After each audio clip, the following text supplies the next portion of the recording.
y que por eso mismo tiene un alto riesgo y es muy necesario que estés tú aquí, y por eso muchas gracias por ofrecernos este pequeño momento. Bueno, yo voy a estar solamente un segundo, solo para explicaros en qué va a consistir, cómo está estructurado el acto, y también deciros en un par de líneas muy breves lo que es la colección Pulsar dentro de la editorial Killer 71. Bueno, empiezo por el principio. El acto va a consistir en 4 poetas que van a leer una serie de poemas poniéndolos en relación o en resonancia con autores de su predilección. Entonces vamos a tener aquí a Óscar Solsona, que leerá en primer lugar, Laura Rosal, Lola Nieto y Laia López Manrique. Van a dialogar con, a ver si me acuerdo de todos, Janion Sot, Chantal Mayar, Chori Graham y Julio Ramón Ribeiro. Cada uno lo hará a su manera, pero la idea es, creo que lo van a hacer así todos, que lean poemas propios, poemas del autor que han elegido, y luego establezcan algún tipo de vibración, de resonancia, de juego, de filiación, de búsqueda, de intimidad con aquel poeta que han elegido, ¿no? No necesariamente desde el punto de vista de la influencia, pero sí de la irradiación, marcación, como queramos llamarlo. Bien.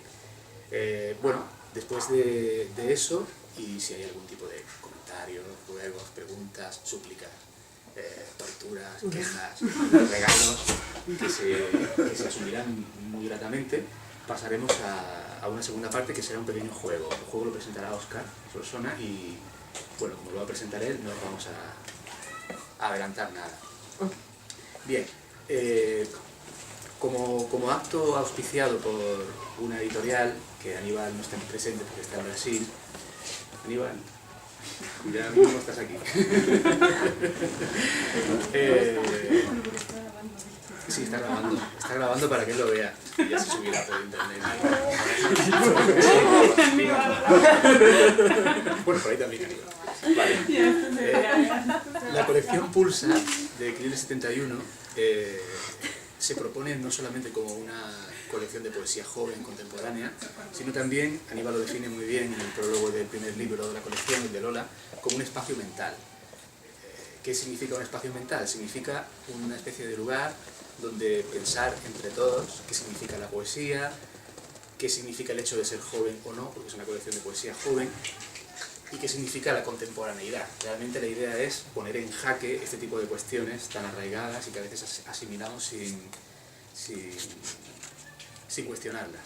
Entonces, pues bueno, dentro de esa idea, este es el primer acto, digamos, oficial de la colección, y bueno, irán surgiendo diferentes tipos de actos, intervenciones, bueno, diferentes cosas que iremos perpetrando y espero que desplegando a lo largo de los próximos meses, años, décadas y lo que después tomemos. Así que, bueno, ya está. Solo quería deciros esto y que empiezan ya los poetas. Aquí tenemos a Óscar. Pues a mí no.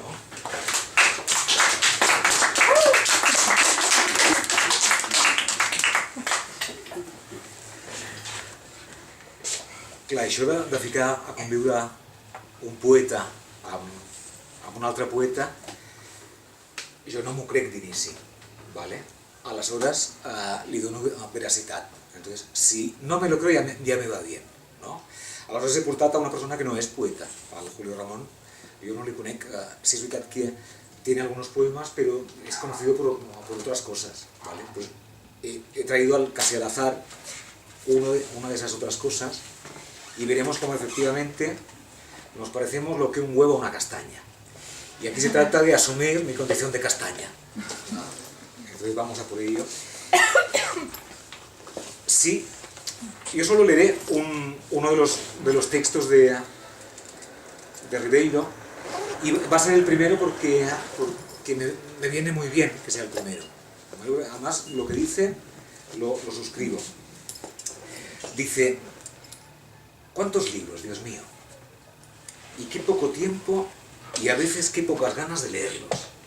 Mi propia biblioteca, donde antes cada libro que ingresaba era previamente leído y digerido, se va plagando de libros parásitos, que llegan allí, muchas veces, no se sabe cómo, y que por un fenómeno de imantación y de aglutinación contribuyen a cimentar la montaña de lo ilegible, y entre estos libros perdidos, los que yo he escrito. No digo en 100 años, en 10, en 20, ¿qué quedará de todo esto? Quizás son los autores que vienen de muy atrás, la docena de clásicos que atraviesan los siglos, a menudo sin ser muy leídos, pero airosos y robustos, por una especie de impulso elemental o de derecho adquirido. Los libros de Camus, de Guy, que hace apenas 2 decenios se leían con tanta pasión, ¿qué interés tienen ahora, a pesar de que fueron escritos con tanto amor y tanta pena? ¿Por qué dentro de 100 años se seguirá leyendo a Quevedo y no a Sartre? ¿Por qué a Bellón y no a Carlos Fuentes?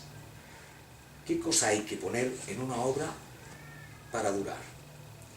Diríase que la gloria literaria es una lotería y la perduración artística un enigma. Y a pesar de ello, se sigue escribiendo, publicando, leyendo, glosando. Entrar en una librería es pavoroso y paralizante para cualquier escritor. Es como la antesala del olvido. En sus nichos de madera ya los libros se aprestan a dormir su sueño definitivo, muchas veces antes de haber vivido. ¿Qué emperador chino fue el que destruyó el alfabeto y todas las huellas de la escritura? ¿No fue Heróstrato el que incendió la biblioteca de Alejandría? Quizás lo que pueda volvernos el gusto por la lectura sería la destrucción de todo lo escrito y el hecho de partir inocente, alegremente, a cero. Pues, això sí que m'ho crec. Veus, això de les llibreries. Aleshores, clar, a mi m'agrada portar coses noves. Aleshores, he fet l'exercici de fotre'm escriptor i portar això, que si és molt nou, però com un regal, no?, per a vosaltres, però això de l'ofici és bastant dolentot, això. Aleshores, ahir a la tarda, veient la tragèdia aquesta, vaig escriure aquestes 2 planes i en tinc confiança. Són petits poemetes, però penso que si ho tiro tot de seguit podria funcionar. ¿Sí? Arrastra mi cerebro por el suelo, dáselo luego a los perros, que no se indigesten. Esperaré sus heces para tener por fin una cabeza. No puedo salir de casa porque soy un árbol. ¿Cómo me desplazo entonces? Yo solo sé que atraigo a los rayos y que se puede crecer adentro de la tierra. A falta de buena agua, llené 2 garrafas del grifo. Las he sacado a la terraza. Cuando te vuelvas a duchar, mañana por la mañana, estaré regando las plantas y tú no te darás cuenta. Quítame todo esto de mi vista, déjame con las migas. Voy a procurar que el gorrión se presente. Ahora resulta que hay que ser esencial. Y mira tú por dónde no me apetece. Comeré manzana y un poco de queso. No son un museo de los horrores encuentros como el que hoy nos convoca, pero se parece mucho. Quien de verdad siente interés por esto que ahora escuchan, si se dejaron la calavera verde en el espejo antes de salir, ella tuvo el coraje que ustedes no tuvieron. Y cuando lleguen a sus casas, abrirán la nevera y apagarán la luz del lavabo y pondrán tus caras sobre la almohada. No me digan que esto es triste, porque ustedes no conocen la tristeza. Al contrario, la jalean como si tuviera algún valor. Y lo triste es solo triste, sin aspavientos.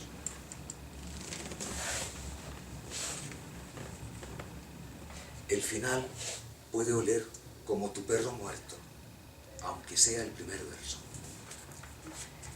Muchas gracias.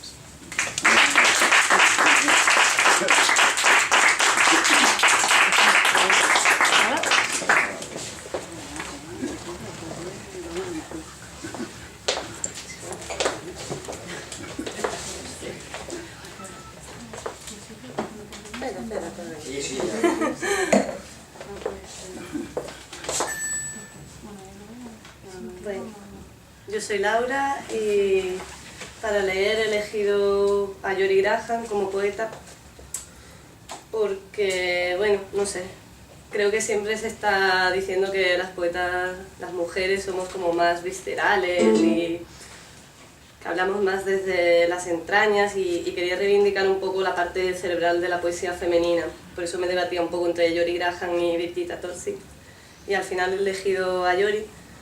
No sé si tiene relación con mi poesía o no, ojalá pudiera escribir como ella. Me darías por satisfecha si escribiera medio poema parecido a como ella lo hace. Y como son bastante extensos, voy a leer medio poema del ángel custodio de la pequeña utopía. Lo siento, Yori, por la mutilación.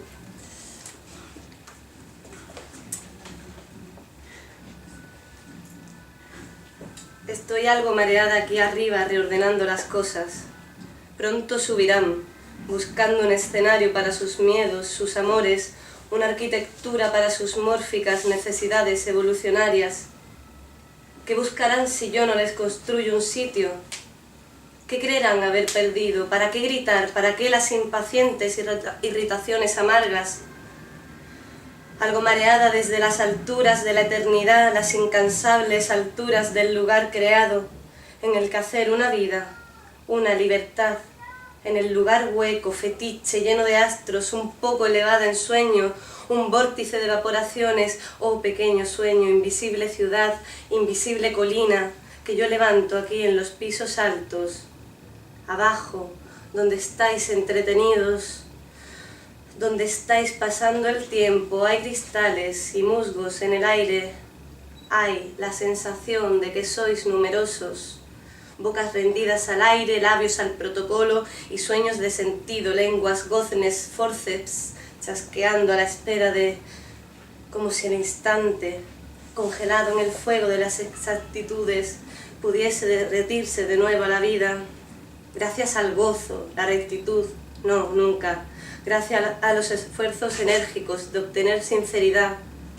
¿No sientes cómo se desliza a tu alrededor, mutando, entregando al aire las frases esforzadas de tu charla, componiéndolas, conteniéndolas, melosamente abriendo las más puras e indirectas, hasta que la rectitud logra echar raíces en el aire, en el compacto cielo interior, y el resto de la gente que te envuelve, cual desierto, se disipa, y tengas la sensación de una muscular pertinencia, y sientas tu interior caligrafía desplegarse como un alma, en medio de esos otros que conversan en los guantes del deseo, hacia la pequeña carnicería de las opiniones, tan mareada, la vida zumbando a mis espaldas, aunque mis sentimientos dicen que el enjambre se ha marchado con la reina.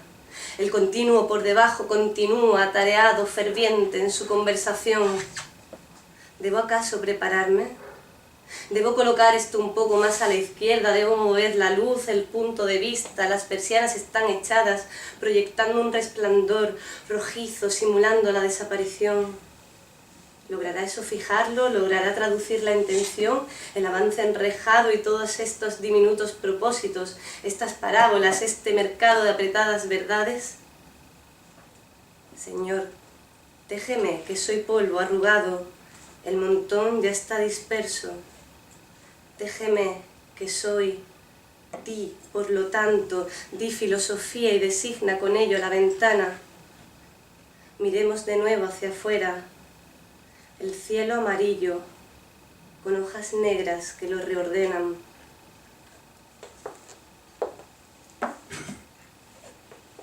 No sé si ha sido buena estrategia leerla a ella antes, porque ahora leo lo mío, es una mierda. Voy a leer un par de poemas de mi libro También mis ojos, que escribí hace como 200 millones de años, pero aún sigue aquí. Y luego un texto... espera. Y luego un texto así un poco seguido. Tengo un colaborador con la música.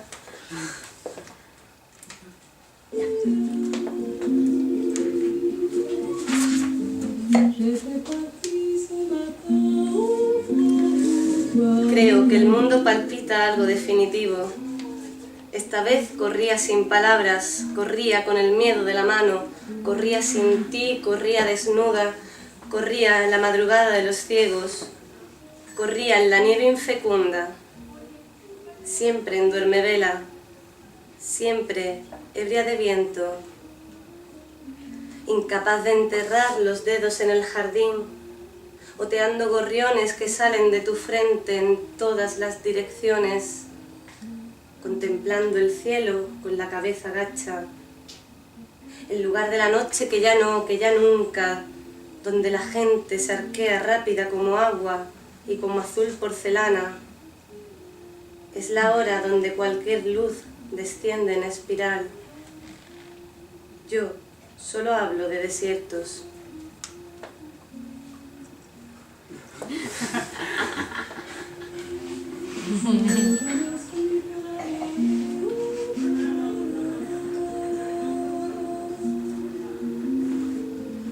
Porque hay máscaras en el viento, hay dedos de niña en la boca, un himno a lo que no se dice, un acurrucarme diminuta y siempre esperar su lengua y su golpe, su peso en mi memoria.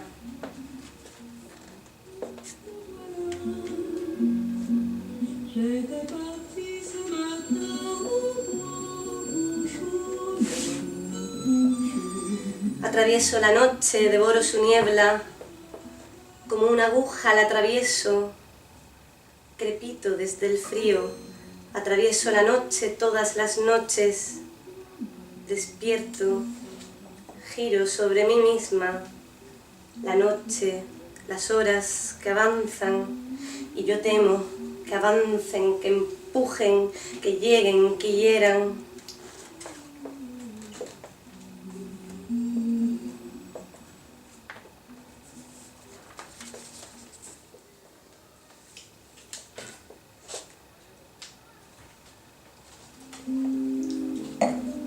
Dale sin miedo, yo hablo fuerte.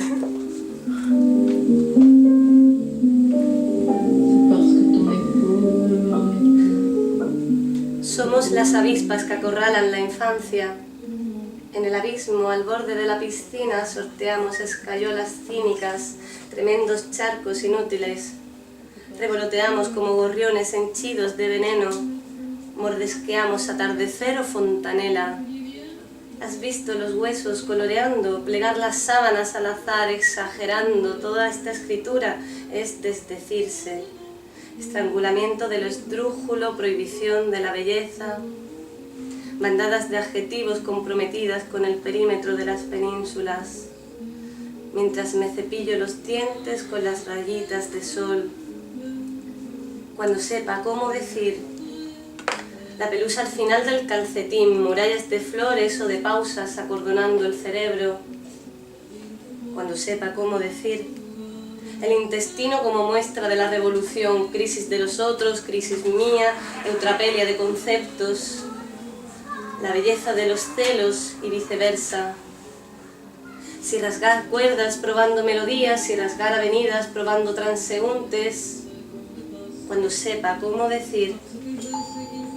Y si nadie me entiende, meter la ensalada en el horno, trabajar para las campanillas, mitigar el hombre del cemento.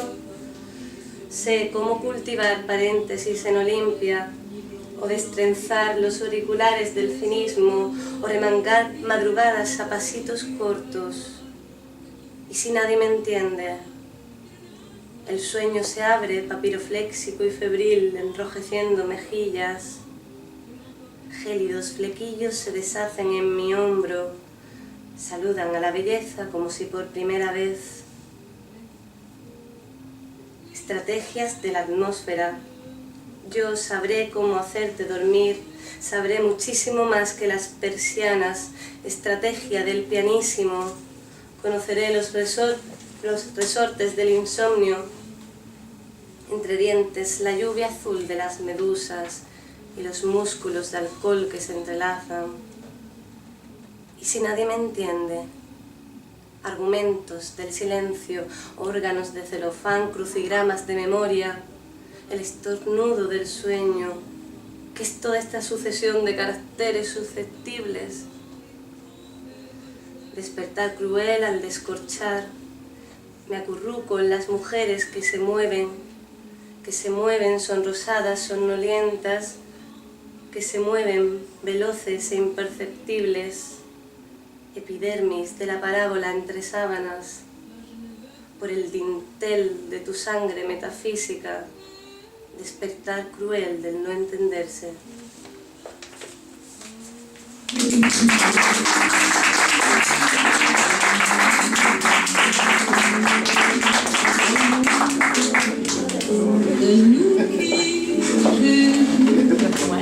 ¿Qué? Los inéditos de esos leídos sin corregir. Son chulos, chulos.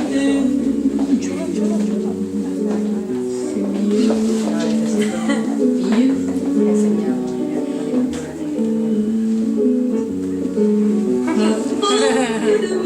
El entreacto.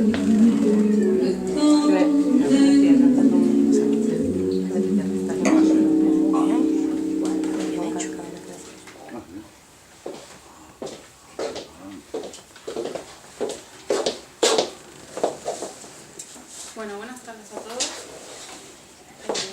Gracias por estar aquí y por compartir este rato. Yo voy a empezar leyendo un texto de la autora que he escogido para trazar un poco el juego de resonancias que es Chantal Maillard.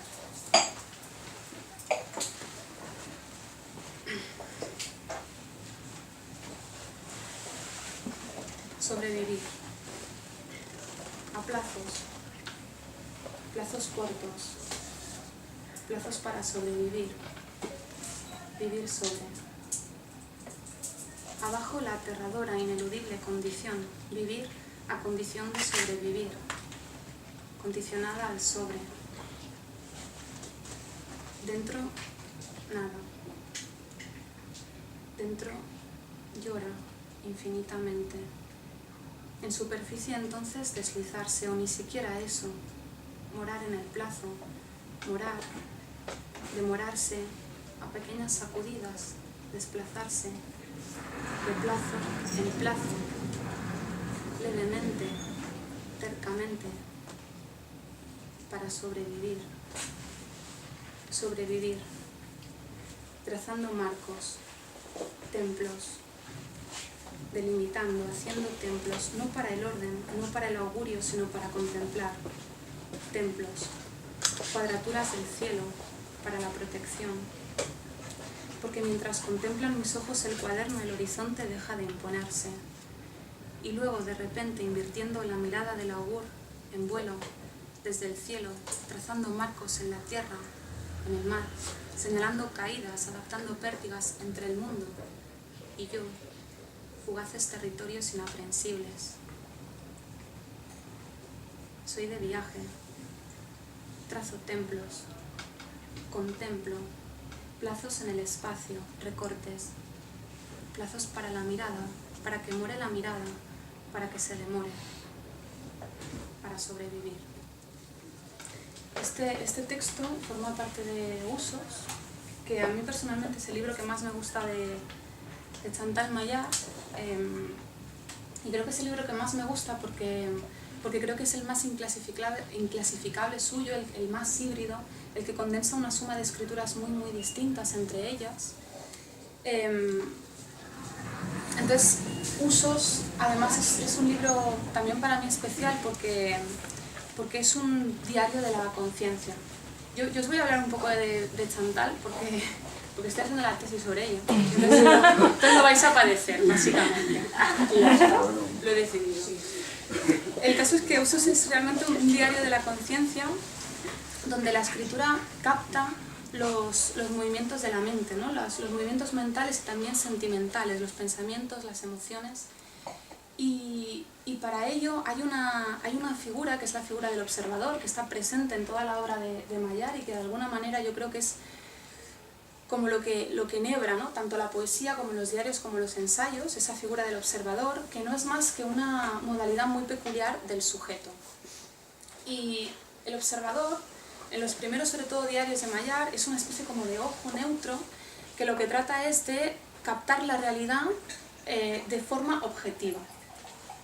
En usos, para ser más precisos, es verdad que en diarios indios ya se produce lo que os voy a contar ahora, pero en usos yo creo que se despliega y se tensa y se lleva al límite más extremo. El observador, ese ojo neutro que trata de ver la realidad como si fuera una cámara, de filmar, como si fuera una película, un documental, lo que hace es grabarse a sí mismo, volverse, ¿no? Volver el ojo hacia sí mismo para ver qué pasa dentro, para ver qué pasa en la mente, para ver qué es eso que pensamos, qué son los pensamientos, qué son las emociones y sobre todo una cosa muy interesante, cómo se construye eso que llamamos yo, qué es yo y cómo se construye, cómo funciona eso ahí. Entonces, claro, para mí lo que es muy interesante en usos es que esa vuelta acaba implicando acaba planteando una cuestión alógica, o sea, que se escapa a la lógica, y es la siguiente. ¿Quién me observa si salgo de mí para observarme, ¿no? ¿Podemos salir de nosotros realmente para observarnos? Y en tal caso, ¿quién es ese yo? ¿O quién es esa cosa que me observa a mí? Yo desdoblada, pero entonces no soy yo. ¿Qué es exactamente eso? ¿Es posible realmente salir de uno mismo para observarse? Eso es lo que acaba, por eso os digo que el observador llega como a tensarse hasta el límite, porque eso es lo que se acaba planteando para mí en usos. Eso además lleva a una consecuencia, que la consecuencia para mí es hilos, que también os lo he traído para leeros algo, porque bueno, hilos y usos son libros tándem, y de alguna manera para mí ese observador tensionado, que de alguna manera lleva al límite toda la teoría del conocimiento, que yo creo que en realidad Mayar, sin pretenderlo quizá, pero sí que en toda su obra teje una teoría del conocimiento a través del observador, ¿no? por ese ojo que observa primero la realidad y luego a sí mismo, qué es conocer. En usos llega un poco a plantear, digamos a pronunciar hasta dónde podemos conocer. Y hasta dónde podemos conocer es hasta lo que tiene que ver con el fuera de nosotros. Es decir, podemos conocer, pero no podemos conocernos. Porque ahí se produce ese problema lógico que no casa, que es cómo me conozco yo a mí misma, cómo salgo de mí para verme. Entonces, eso en realidad ya lo habían dicho otros filósofos como Wittgenstein o un montón de siglos antes en India, algunos pensadores indios, ¿no? Habían sostenido ese problema cognitivo. Puedo conocer esto, pero yo a mí misma no, porque cómo me observo. No tengo perspectiva, no tengo palanca para salir y conocerme. Eso al final, ese límite de llevar al límite la teoría del conocimiento, lo que acaba, desde mi punto de vista, al menos así lo sostengo en la tesis que estoy intentando armar, es que lleva implícitamente a cuestionar el lenguaje y por tanto lleva a plantear una teoría del lenguaje o lleva a plantearse eso, ¿no? ¿Qué es el lenguaje? La materia con la que hablamos, con la que nos comunicamos. ¿Y por qué una cosa está relacionada con la otra? Porque, bueno, eso yo creo que Mayar también lo sugiere más en los ensayos, quizá, que en la obra... Con aquel poeta que han elegido, ¿no? No necesariamente desde el punto de vista de la influencia, pero sí de la irradiación, imantación, como queramos llamarlo. Bien.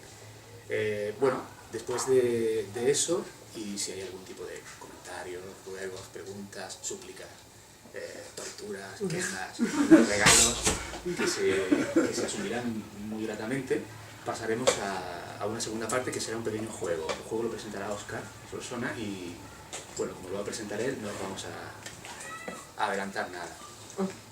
Bien, como acto auspiciado por una editorial, que Aníbal no está presente porque está en Brasil. Aníbal, ya mismo estás aquí. Sí, está grabando para que él lo vea. Y ya se subirá por internet. Bueno, por ahí también, Aníbal. Vale. La colección Pulsa de Equilibrio 71 se propone no solamente como una colección de poesía joven, contemporánea, sino también, Aníbal lo define muy bien en el prólogo del primer libro de la colección, el de Lola, como un espacio mental. en relación o en resonancia con autores de su predilección. Entonces vamos a tener aquí a Óscar Solsona, que era en primer lugar, Laura Rosal, Lola Nieto y Laia López Manrique. Van a dialogar con, a ver si me acuerdo de todos, Jani Sot, Chantal Mayar, Chori Graham y Julio Ramón Ribeiro. Cada uno lo hará a su manera, pero la idea es, creo que lo van a hacer así todos, que lean poemas propios, poemas del autor que han elegido, y luego establezcan algún tipo de vibración, de resonancia, de juego, de filiación, de búsqueda, de intimidad. ¿Qué significa un espacio mental? Significa una especie de lugar donde pensar entre todos qué significa la poesía, qué significa el hecho de ser joven o no, porque es una colección de poesía joven, y qué significa la contemporaneidad. Realmente la idea es poner en jaque este tipo de cuestiones tan arraigadas y que a veces asimilamos sin cuestionarlas. Entonces, pues bueno, dentro de esa idea, este es el primer acto, digamos, oficial de la colección. Y bueno, irán surgiendo diferentes tipos de actos, intervenciones, y que por eso mismo tiene un alto riesgo y es muy necesario que esté esto aquí, y por eso muchas gracias por ofrecernos este pequeño momento. Bueno, yo voy a estar solamente un segundo, solo para explicaros en qué va a consistir, cómo está estructurado el acto, y también deciros en un par de líneas muy breves lo que es la colección Pulsar dentro de la editorial Killer 71. Bueno, empiezo por el principio. El acto va a consistir en 4 poetas que van a leer una serie de poemas poniendo